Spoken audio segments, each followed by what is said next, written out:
Assalamualaikum warahmatullahi wabarakatuh.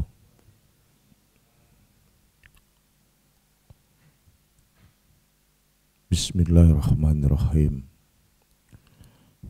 Bismillahi la ilaha illa anta ya qawiyyu ya matin subhanallah. Bismillahi la ilaha illa anta ya hayyu ya qayyum subhanallah. Bismillahi la ilaha illa anta ya malik ya quddus subhanallah. Ya ilahi anta maksud waridhoka madlub. A'tini mahabbataka wa bikurbika wa binafsika wa bima'rifataka birahmatika ya arhamar rahimin. Raditu billahi rabba wa bil islami dina wa bil muhammadin nabiyya wa rasula al-Qur'an hakama al-Qur'an imamah. Faqalallahu ta'ala fil Qur'anil Karim. Bismillahirrahmanirrahim. Inna akramakum indallahi atqakum. Amma ba'du. Yang terhormat tentunya Al-Alim Umarok, tokoh masyarakat setempat yang insya Allah dimuliakan oleh Allah, dibahagiakan oleh Allah Subhanahu wa ta'ala. Yang terhormat tentunya saudara-saudaraku, kakak-kakakku,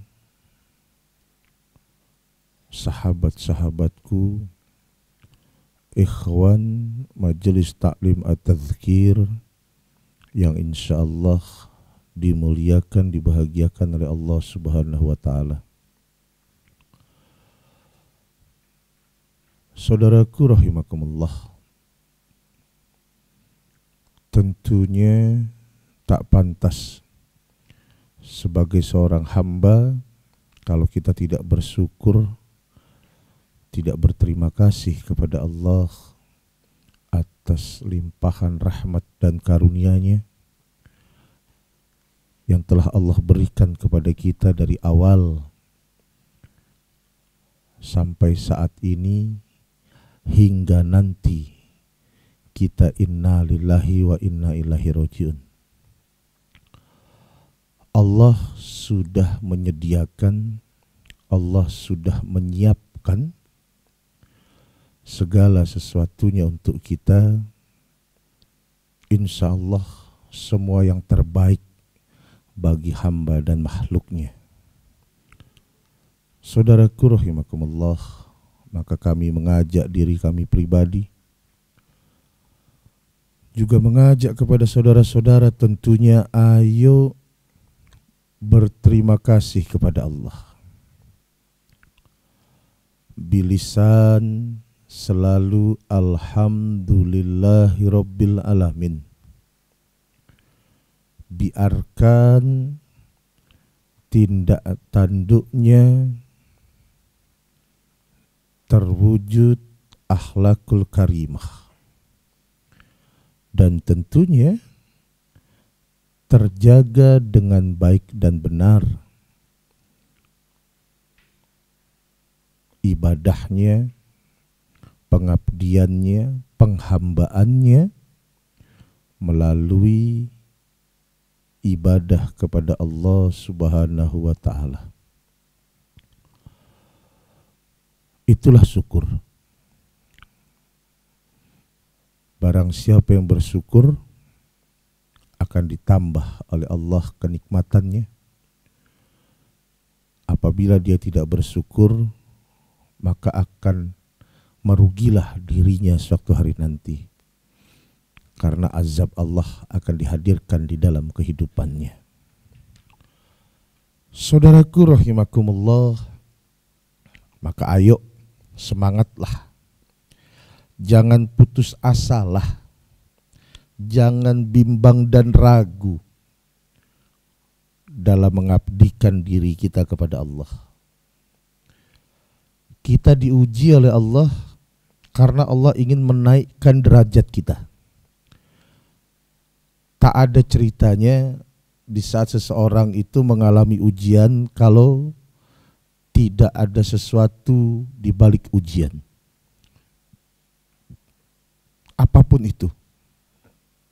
Karena sesungguhnya hidup ini adalah ujian. Kalau bicara ujian itu adalah suatu hal atau suatu masalah, betul. Masalah itu adalah bagian dari ujian.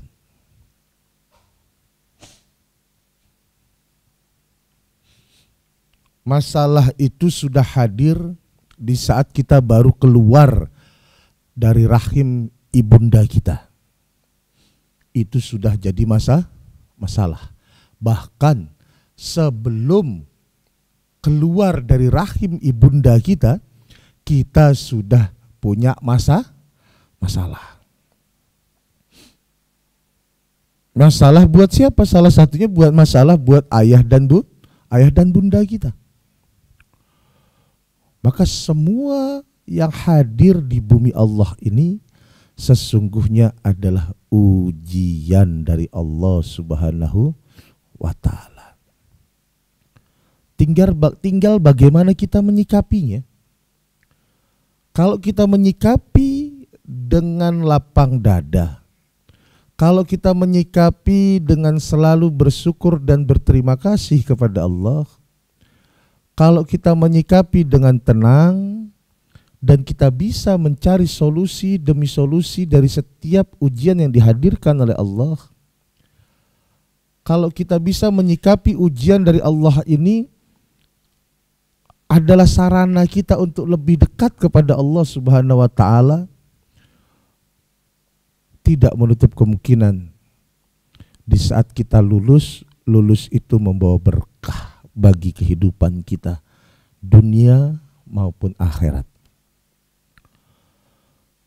Maka dikatakan oleh Rasulullah sallallahu alaihi wasallam, jadidu imanakum biqauli la ilaha illallah. Perbaharuilah selalu iman dan Islammu dengan kalimat la ilaha illallah. La ilaha illallah bukan hanya di lisan, la ilaha illallah bukan hanya di dalam hatinya, la ilaha illallah bukan hanya di dalam fikirnya. La ilaha illallah menjadi satu kesatuan, berbuah wujud perbuatan dan tindakan. Saudaraku rahimakumullah, maka enak terus nanti. Kenapa kok enak terus?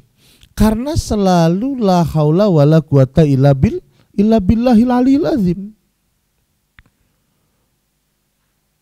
Tiada Tuhan selain Engkau ya Allah. Hanya Engkau Tuhanku ya Allah.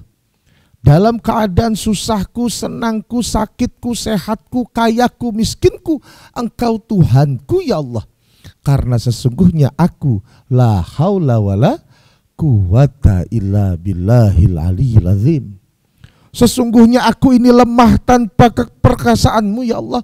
Sesungguhnya aku ini bodoh tanpa ilmumu ya Allah. Sesungguhnya aku miskin tanpa hartamu ya Allah. Sesungguhnya aku tak bisa apa-apa tanpa kekuatanmu ya Allah. Pasrah, sumerah, semuanya dipasrahkan kepada Allah Subhanahu wa ta'ala. Yakin bahwasanya Allah yang menciptakan dirinya di dalam kehidupannya, pasti Allah bertanggung jawab kepada kehidupannya. Cuma tetap di sini ada syariatnya, Pak. Di sini harus ada usahanya. Nggak mau meneng, gak iso. Allah itu ngasih kita akal untuk berpikir, ngasih kita kekuatan untuk di apa namanya? Untuk ditunjukkan kekuatan yang ada dalam tubuh kita ini.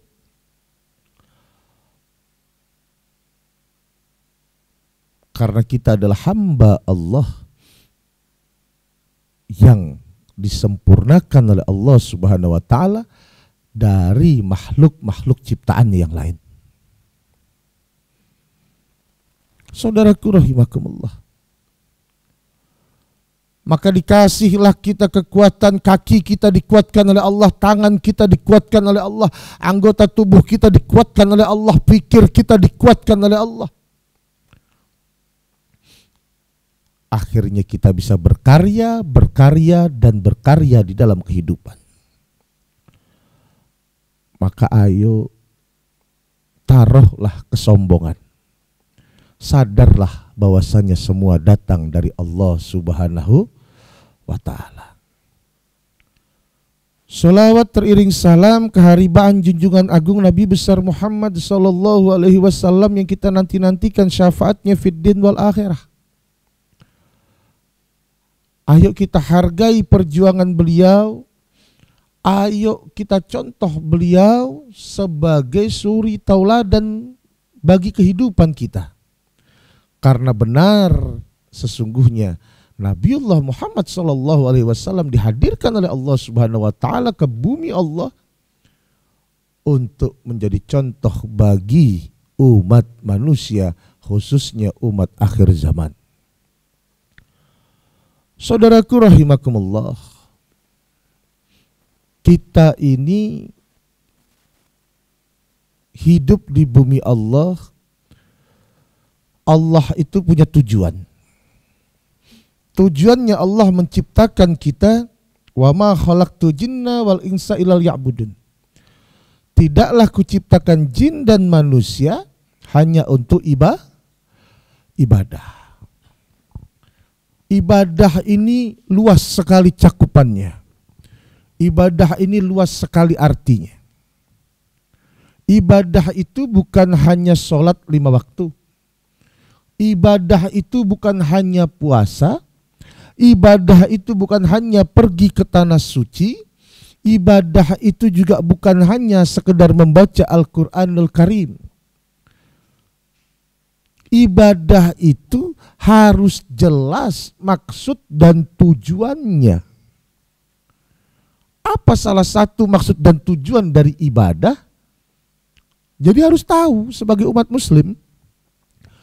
Oh, saya diperintah ibadah sholat. Ibadah sholat ini tujuannya apa? Sholat itu tanha anil fahsya wal mungkar. Sholat mencegah perbuatan keji dan mungkar. Berarti saya harus menjadi orang yang sabar. Oh, saya disuruh puasa. Puasa itu biar apa? Puasa itu tujuannya menahan hawa nafsunya manusia, menahan syahwatnya, menahan amarahnya, dan membuang sifat-sifat buruknya, menghadirkan sifat baik di bulan puasa yang akhirnya dilipat gandakan janji Allah Subhanahu wa taala pahalanya. Oh, berpergian haji itu untuk apa? Oh, pergi haji itu untuk menyaksikan, melihat perjuangan Rasulullah Sallallahu Alaihi Wasallam. Untuk lebih meyakinkan lagi bahwasanya apabila manusia dimuliakan oleh Allah Subhanahu wa taala, tak tanggung-tanggung Allah memuliakan manusia. Oh, zakat itu untuk apa? Zakat itu untuk membantu saudara-saudara kita yang kesusahan. Ibadah itu harus jelas maksud dan tujuannya. Maka oleh Allah Subhanahu wa taala diberilah Al-Qur'anul Karim. Apa maksudnya ibadah membaca Al-Qur'an? Ibadah membaca Al-Qur'an, Al-Qur'an itu adalah tuntunan.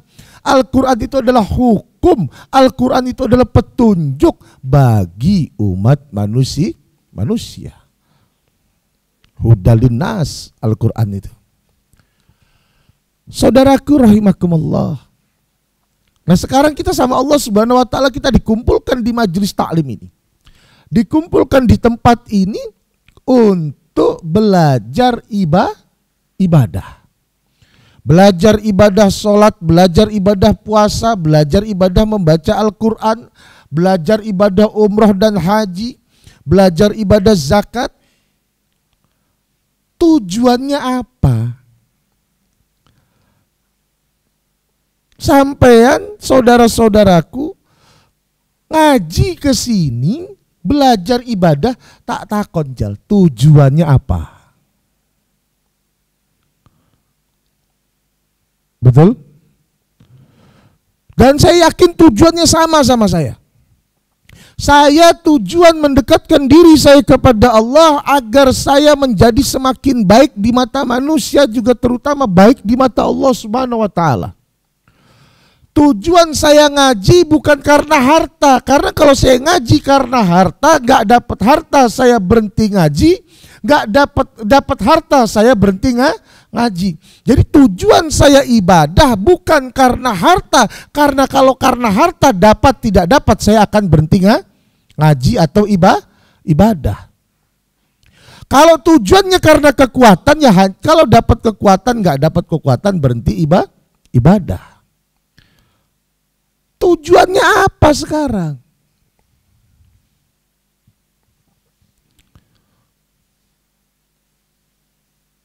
Kalau tujuan saya, dan saya berusaha mengajak teman-teman dan sahabat-sahabat yang ada di sini, ayo satukan tujuan, satukan niat, satukan barisan.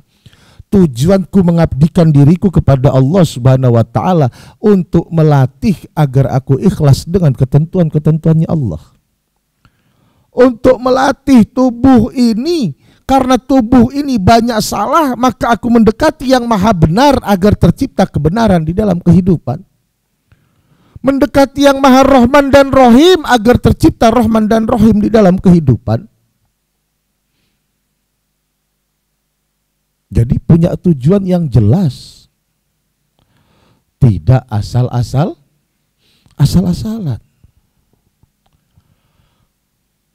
Boten sembarangan. Saudaraku rahimakumullah yang berbahagia dan dibahagiakan oleh Allah. Alhamdulillah, perlahan-lahan terkikislah rasa amarah. Alhamdulillah, perlahan-lahan terkikislah rasa lemah dan gelisah. Alhamdulillah, terkikislah perlahan-lahan rasa batil, medit, bin bakhil di dalam kehidupan. Perlahan-lahan saya karena dekat kepada yang maha dermawan, perlahan-lahan dengan sendirinya saat ini saya belajar menjadi hamba Allah yang maha dermawan. Saat ini saya belajar menjadi hamba Allah yang dermawan karena saya ibadah, tujuan saya satu, Allah Subhanahu wa ta'ala. Dan yakin segala sifat-sifatnya Allah yang sudah diberikan kepada kita, cuma belum kita bangunkan saja sifat ini. Sedang berusaha saya bangunkan dengan ibadah sholat, dengan ibadah zikir, dengan ibadah sholawat, dengan membaca Al-Quran, dengan puasa, dengan zakat. Saya sedang berusaha membangunkan sifat-sifat yang sudah diberikan oleh Allah Subhanahu wa ta'ala dalam tubuh saya. Dan saya yakin teman-teman pun tujuannya sama. Maka ayo kompaklah kita terus. Saling ingat mengingatkanlah terus.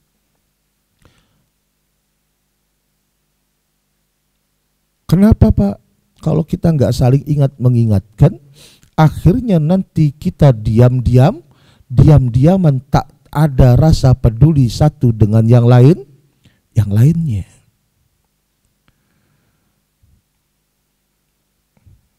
Saya punya program, alhamdulillah teman-teman mengikuti. Kita punya program berbagi sembako untuk mereka yang membutuhkan. Saya tak peduli agamanya apa. Saat ini kita sedang sulit kehidupan. Saya ngajak diri saya pribadi, ngajak kepada teman-teman, ayo berbagi sembako untuk mereka yang membutuhkan. Tak peduli agamanya apa, selagi mereka membutuhkan, tunjukkan Islam rahmatan lil alamin. Berhenti apa terus kita sembako ini? Berhenti apa terus? Ikhlas. Nggak takut miskin. Subhanallah. Kalau lagi banyak duit, amal soleh itu biasa, Pak. Kalau lagi banyak harta, amal soleh itu biasa. Tapi di saat kondisi seperti ini, kondisi kita sedang diuji oleh Allah Subhanahu wa Ta'ala dengan mikroba yang namanya virus corona. Banyak orang yang sedang kesulitan di mana-mana. Alhamdulillah, Allah masih menjaga rizki kita saat ini. Walaupun rizki kita tidak seperti beberapa bulan yang lalu. Saat ini mulai terhimpit, terjepit. Alhamdulillah, kita masih bisa berbuat walaupun tak banyak. Ini yang dinilai oleh Allah Subhanahu wa Ta'ala. Di saat kau lemah, kau masih menegakkan perintah Allah. Di saat kau susah, kau masih mau berbagi kepada sesama hamba Allah. Ini yang dinilai oleh Allah Subhanahu wa Ta'ala. Maka saudaraku, ayo, jangan lemah, jangan susah, jangan resah dan gelisah. Yakin Allah Subhanahu wa Ta'ala selalu bersama kita. Yakin Allah Subhanahu wa Ta'ala akan menguatkan kita. Yakin Allah Subhanahu wa Ta'ala tak akan membiarkan kita selagi kita punya niat dan tujuan yang baik tentunya. Saudaraku rahimakumullah yang berbahagia dan selalu dibahagiakan oleh Allah. Insya Allah tanggal 20 besok sudah mulai kita pengumpulan sembako kembali. Tolong dikoordinir kemarin Mas Ucok. Nanti di grup dikoordinir lagi. Tanggal 5 kita bagikan. Dan insya Allah besok saya berangkat ke Jakarta, doakan tak ada suatu halangan apapun untuk silaturahmi kepada keluarga. Dan tentunya ya alhamdulillah masih bisa ngaji. Insya Allah besok malam ngaji di Majelis Taklim Pusat At-Tazkir dengan jamaah Antv, anak-anak TV insya Allah. Saudaraku rahimakumullah, Allah tuh di Al-Quran bilang gini, berfirman, wa may yattaqillaha yaj'alhu mahrajan wa yarzuqhu min haitsu la yahtasib. Kenapa kok saya selalu yakin dengan kehidupan ini? Kenapa saya sangat yakin kepada Allah Subhanahu wa Ta'ala? Padahal kalau dipikir pakai akal dan logika itu nggak masuk akal kehidupan saya ini. Tapi kenapa saya yakin Allah itu tidak akan membiarkan saya? Karena kata Allah, wa may yattaqillahu yaj'alhu mahrajan wa yarzuqhu min haitsu la yahtasib. Masalah kamu itu akan kuselesaikan, kata Allah. Urusan kamu, masalah kamu akan saya selesaikan dari hal yang tidak pernah kamu pikirkan. Tapi syaratnya satu, laksanakan dulu perintahku, jauhi laranganku, kata Allah.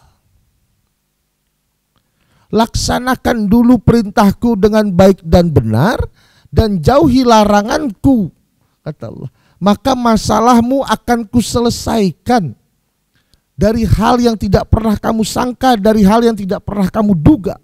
Segala macam urusanmu akan kubereskan bagi mereka yang benar-benar bertakwa, kata Allah.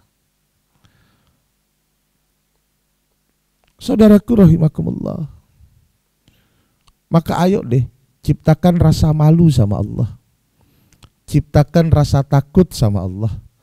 Kita bisa takut sama corona, nggak takut sama Allah, kurang ajar namanya. Kita bisa menjaga diri dengan corona, kita tidak bisa menjaga diri kita dengan baik terhadap Allah, itu kebangetan, itu nemen namanya. Kita bisa berhati-hati dengan penyakit corona ini, tapi kita tidak berhati-hati dalam bersikap, itu kurang ajar namanya. Ibadah nggak pernah, sholat jarang-jarang, giliran susah ini ujian dari Allah, gitu. yang disalahkan Allah. Ini repot terkadang manusia. Ibadah jarang-jarang, sekalinya tekun ibadah sedikit, permohonan segudang. Maka ayo bangkitlah, khususnya untuk saudara-saudara yang hadir di sini. Jangan tanggung-tanggung, jangan banyak berhitung. Kenapa saya bilang jangan banyak berhitung? Karena suatu hari nanti kita akan diperhitungkan oleh Allah. Bifadlikal karim yang Allah Ta'ala Azza wa Jalla bil haqidatur rahmanur rahim wa bi syafaati Rasulullah sallallahu alaihi wasallam liridillah yal Fatihah. Alhamdulillah. Iya, kamu. Surah